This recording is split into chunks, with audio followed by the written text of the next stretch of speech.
Bad Guys is one of my favorite Dreamworks movies since The Penguins of Madagascar, and that released in 2014. This movie is one of my most enjoyed movies of 2022. Like, no joke, this movie slaps so hard. And I'm here, in this prison cell, to talk about it. Don't ask what I did, I pirated the movie. So let's start with a recap. The Bad Guys is about the bad guys. Duh. The bad guys are Mr. Wolfe, Mr. Snake, Mr. Piranha, Mr. Shark, and Mrs. Tarantula. They are notorious criminals that have pulled off impossible heights.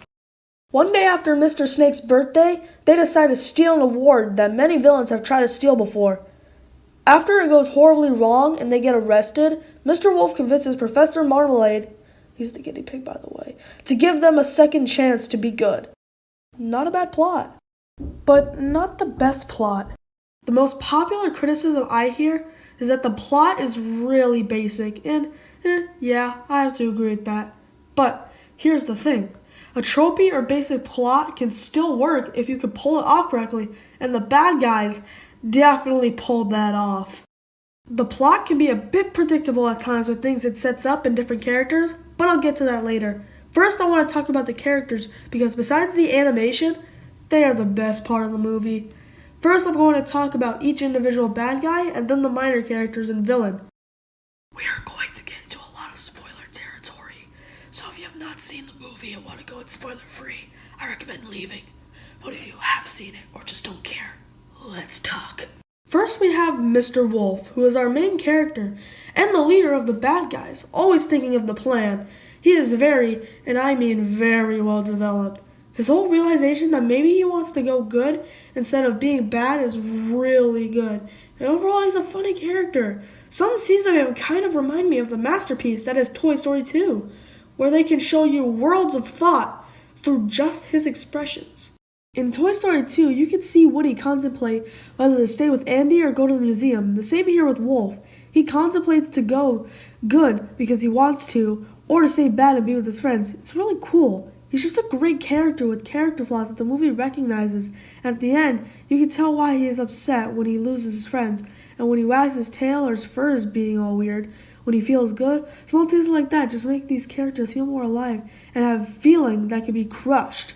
All of this is portrayed by his voice actor, Sam Rockwell. He does really well as Wolfe and portrays the more emotional and fun scenes way better.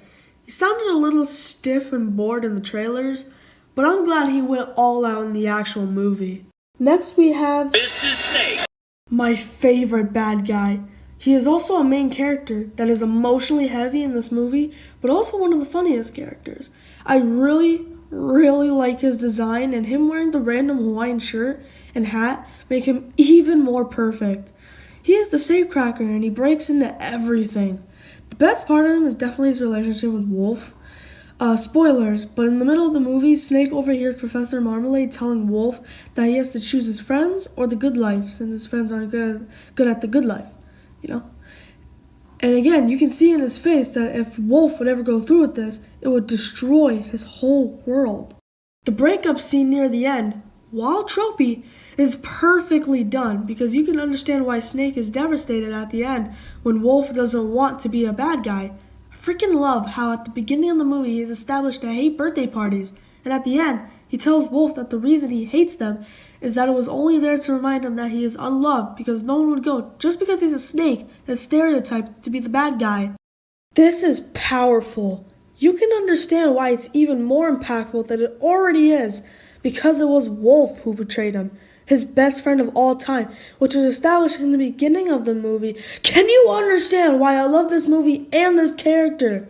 I also equally love that when Piranha, Tarantula, and Shark experience the tingle Wolfe says happens when they go good, but Snake doesn't want to because he believes that he will always be a bad guy and can never be seen otherwise because that's how he was seen as a kid.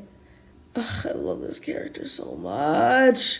Mark Maroon voiced Snake, and he kills it as him, and makes this character funny and emotional. The next three impact the plot a little less, so I'm going to spend less time on them, but I still love them. Next is Miss Tarantula, the team's hacker. We call her webs. Get it? Like the web? Ha! The joke was alright. I thought they were going to have more jokes like that about her, but that was really the only one. Thank God. Except one, but we'll get to that later. She is voiced by Aquafina, which she did a pretty good job here. I didn't really like her performance in Raya and the Last Dragon or Jumanji Next Level. She was just whatever. But it's way better here because her voice fits Tarantula way better than that annoying dragon. Then we have Mr. Shark, voiced by Craig Robson. He is the disguise master. One of his most famous tricks is stealing the Mona Lisa as the Mona Lisa. Still a really funny joke. He's also kind of there, but he is one of the more consistently funny characters. The gag they do with him being dressed up is really funny. Don't know exactly, but I think they were trying to make fun of dumb disguises in cartoons or movies because all he has to do is put on a goofy mustache and clothes and boom, he's invisible. It's very funny. Lastly, we have Mr. Piranha, my least favorite bad guy. He's not terrible, just kind of there. He's voiced by Anthony Ramos, aka In the Heights guy, and there's a very good reason. He sings. The song, I'm not gonna lie, I freaking love this song. Not only does it make sense during the context, but the song is also kind of a joke, because since Snake is going to get caught by the police chief, he cracks under pressure and tries to divert everyone's attention to him. So he sings the song. Again, the song is a bop, slap, and a bomb. Besides that joke, he really isn't funny. The farting and the craziness of him is just, it's not all that funny. Now let's get on with the other characters.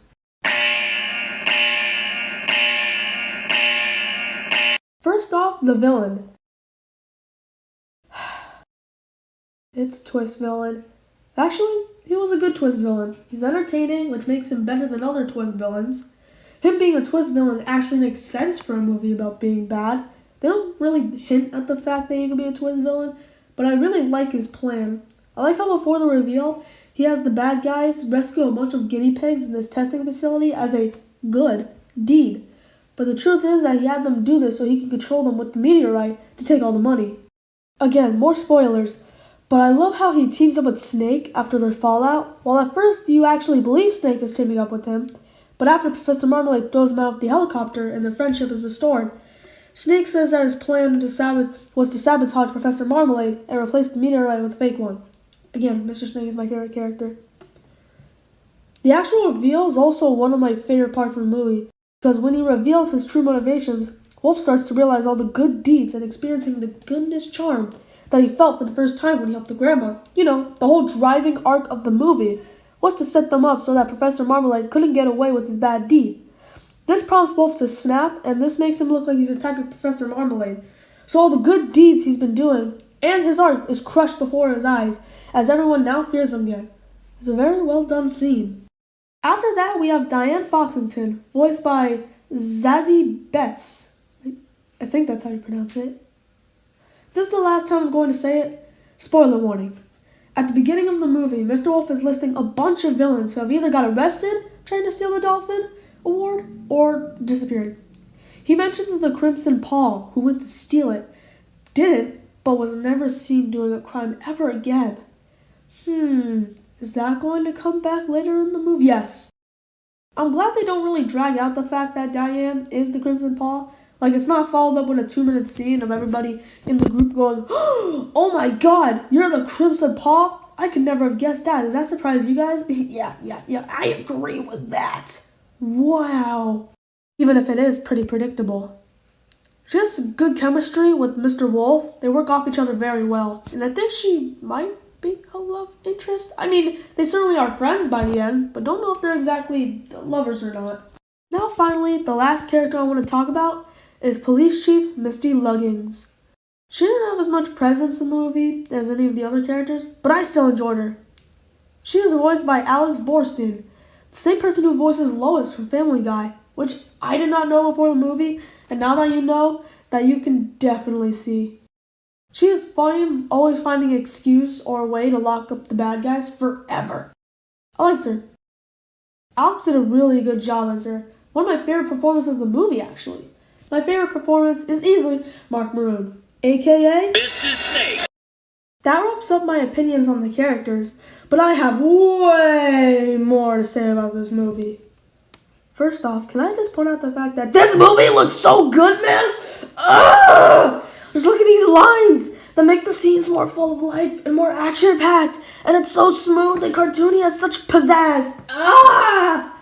These characters are so expressive with the way they move, talk, emote, or hell, just even watch other characters doing something. It just looks so good.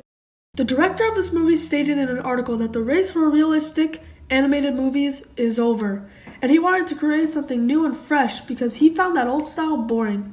And I have to agree, this new stylistic approach is really good and adds spice to your movie that would not be there if it was just generic 3D CGI animation. The movie goes for the animation trend that Spider-Verse started, where everything could look good without having to be so realistic. I actually think Dreamworks recognizes this because the new Puss in Boots movie coming out also looks like it's going for a more stylistic approach. I think that concludes my thoughts on The Bad Guys. It's a really good movie that might save Dreamworks. It's doing pretty well at the box office right now, and that makes me happy. We have to show these studios that the bigger, ambitious movies pay off more, and not stick to the same bland CGI animation. And yeah, it's not a flawless movie. The plot can be predictable at times, and I wish some characters got more to do.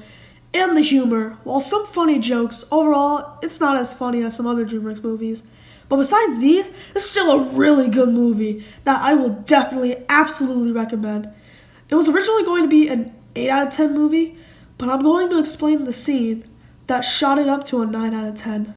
At the end of the movie, when they go to jail, then get released, Tech shows up saying that they got out early due to good behavior. This just tells us that the bad guys are no longer the bad guys. They have decided to go good, and Wolfe's arc of being good is complete. They are now the good guys. Pierre Perifel, you crushed it. I am very excited to see what you do next. And now for my final rankings. Movie rating, 9 out of 10. And would I recommend it? Hell yeah.